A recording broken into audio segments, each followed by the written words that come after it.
Elle veut que je la présente. C'est notre allié, c'est notre, on collabore ensemble. C'est Carole Lévesque. Merci, Viviane Michel.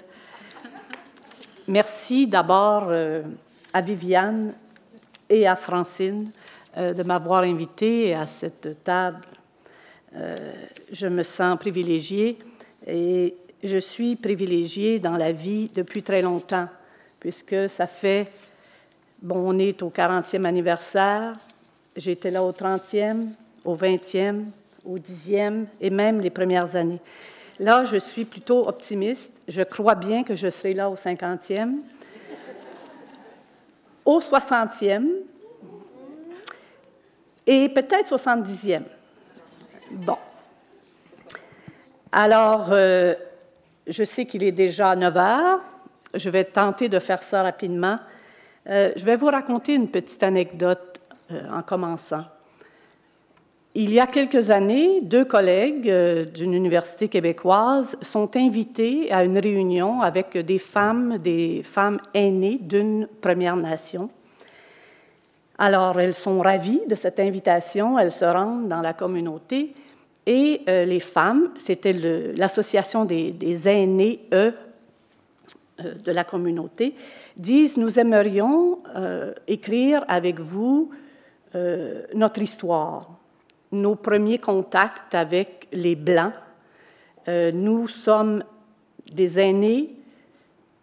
Nous souhaitons qu'avant de mourir, on puisse écrire cette histoire. Alors, les 2 chercheurs en question, qui étaient quand même un peu au courant de ce qui s'était fait et pas, ont dit, mais écoutez, vous savez, il y a une jeune chercheure qui a fait sa thèse de doctorat récemment sur cette même question. Alors, les femmes autochtones ont dit, oui, on le sait, on a collaboré.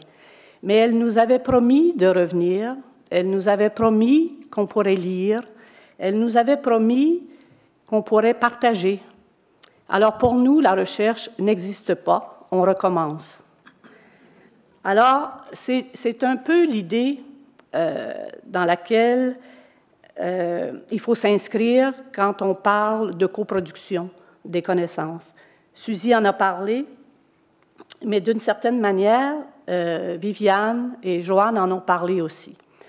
Alors, j'ai fait un petit clin d'œil à penser, créer, agir. J'ai parlé de reconnaître, apprendre, collaborer, comprendre et partager.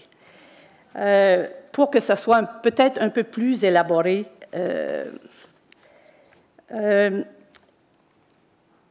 D'abord, reconnaître. Vous savez, dans les études féministes comme en d'autres domaines, ce qu'on appelle la recherche partenariale, la coproduction des connaissances, est devenue très populaire en milieu universitaire.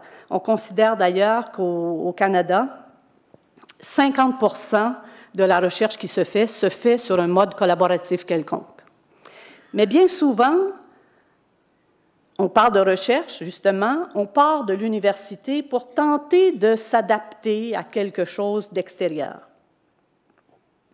Quand on arrive dans la coproduction des connaissances, je crois qu'il faut changer ça. La coproduction des connaissances, pour moi, n'est pas équivalent à la recherche partenariale.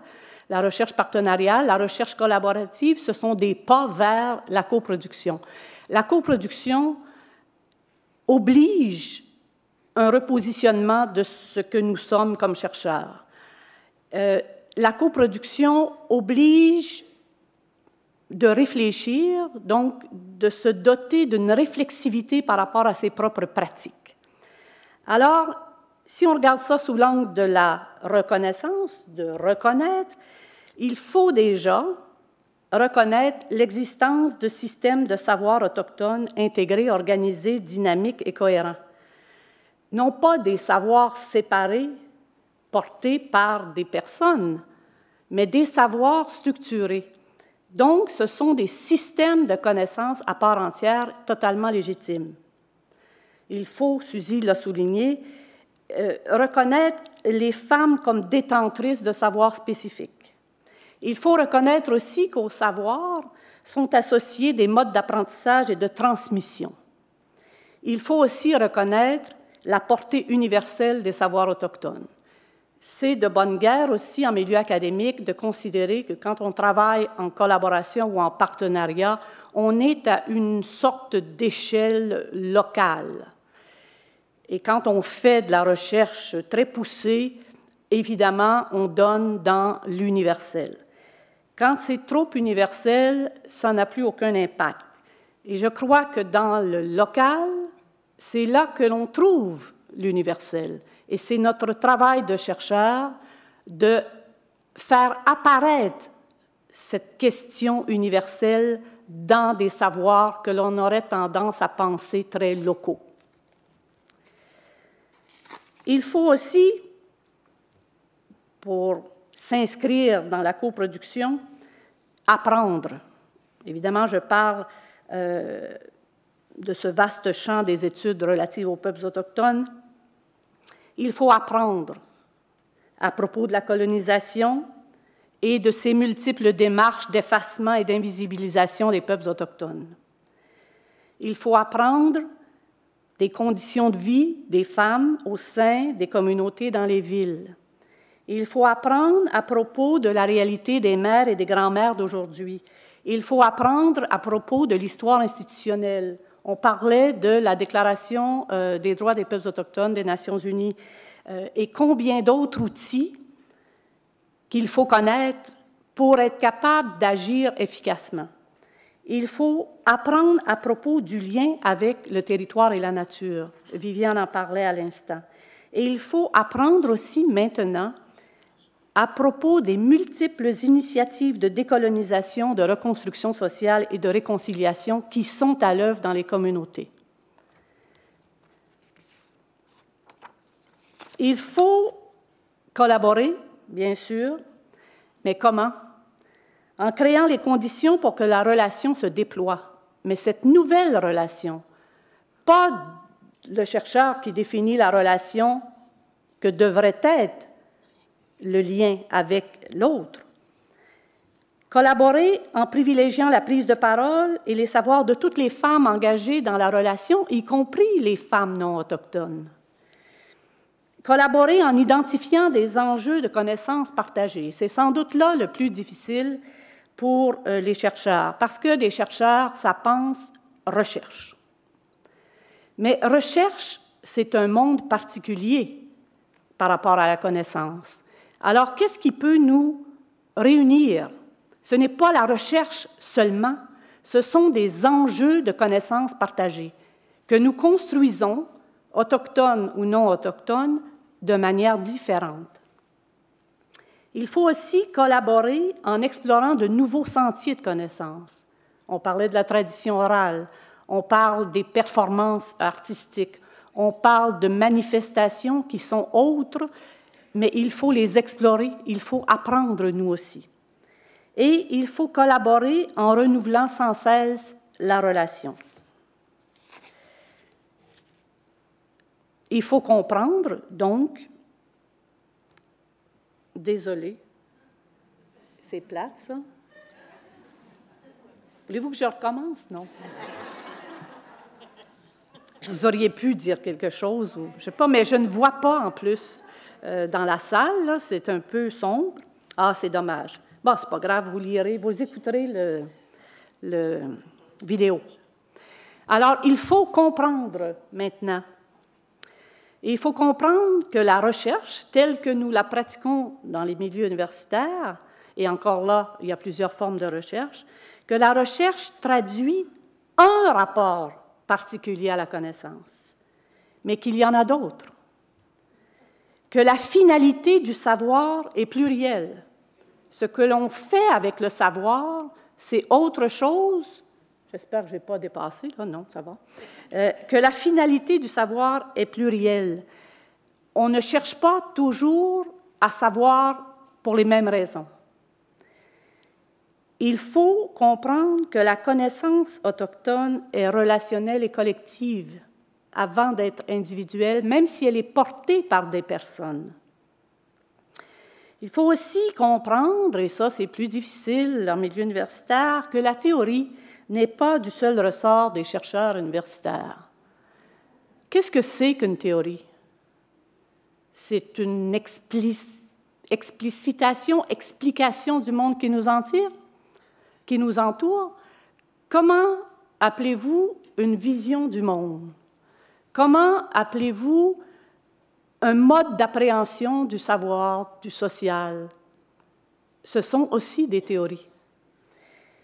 Il faut aussi comprendre que la pratique n'est pas du seul ressort des partenaires de la coproduction.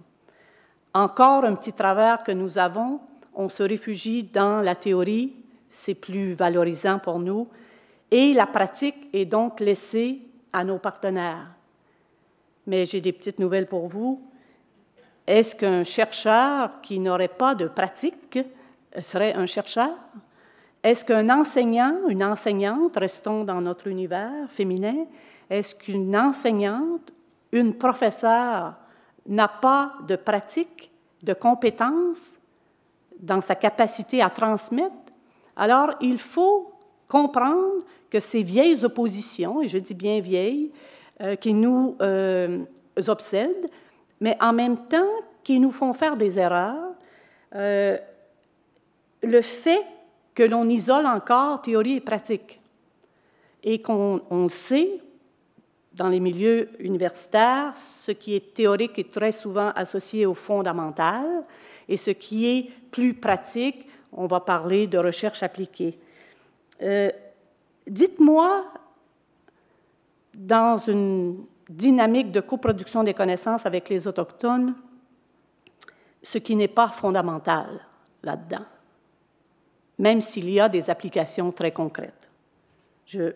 Point d'interrogation, je vous laisse. Il faut aussi, il ne faut pas que j'oublie là, il faut aussi partager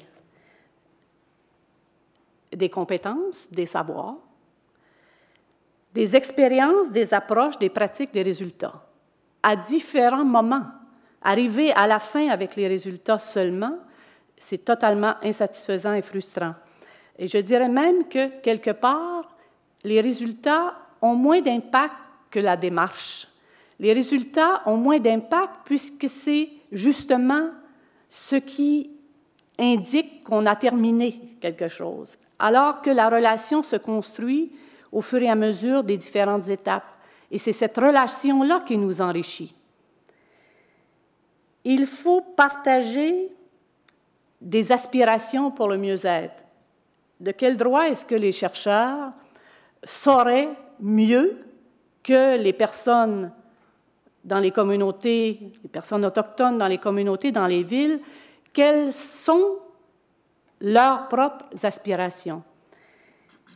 Ça veut dire ça que des aspirations par rapport à la connaissance aussi, des aspirations par rapport à ce que peut être un mieux-être, une meilleure qualité de vie, une amélioration des conditions de vie. Il faut aussi partager des espaces d'expression. Ici, on est en milieu universitaire, nos collaboratrices, chercheurs autochtones se déplacent jusqu'ici. Mais nous devons aussi nous déplacer dans leur univers. Beaucoup de chercheurs continuent de voir l'extérieur de l'université comme étant un monde assez étrange, mais aussi presque dangereux. Alors, il faut partager des espaces d'expression où l'expression peut justement prendre place. Il faut finalement partager des moyens de reconnaissance académique. Il faut signer les articles scientifiques si importants pour nous. Il faut les signer avec d'autres. On travaille avec d'autres. Est-ce que c'est juste une note en bas de page en disant « merci beaucoup à telle personne, telle personne, telle personne » ? Non. Il faut aller au-delà, il faut partager jusqu'à co-signer. Il faut reconnaître la valeur des propos qui sont qui ont servi à construire, rédiger ces articles scientifiques, ces nouvelles théories qui seront développées. Alors, c'était un petit clin d'œil au colloque, au congrès, je devrais dire, mais c'est aussi une occasion de parler de la coproduction quand nous ne sommes pas autochtones.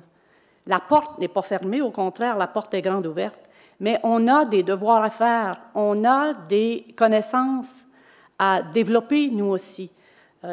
Dans cette mouvance de la recherche qui se fait en collaboration maintenant, j'inviterais, moi, la relève, notamment les plus jeunes chercheurs, les mauvais plis ne sont pas trop pris encore, j'inviterais les chercheurs qui souhaitent justement approfondir cet univers absolument extraordinaire, cet univers autochtone, à s'approprier l'information. L'information avec des outils méthodologiques, l'information avec des déclarations, mais s'approprier l'histoire pour être capable de comprendre ce que cela signifie perdre son identité, ce que cela signifie que de voir ses savoirs bafoués. Alors, c'est possible de faire de la coproduction des connaissances en contexte autochtone, même quand on n'est pas autochtone. Ça peut se faire de différentes façons. Les sujets sont très variés aujourd'hui, mais quelque part, je crois qu'il faut toujours être modeste et reconnaître que nous sommes devant peut-être un monde parallèle, un mode d'appréhension de l'univers parallèle au nôtre, mais il y a des chemins de traverse, comme on dit, il y a des chemins de rencontre, et c'est là que j'essaie de me situer depuis plus de 40 ans maintenant. Merci beaucoup.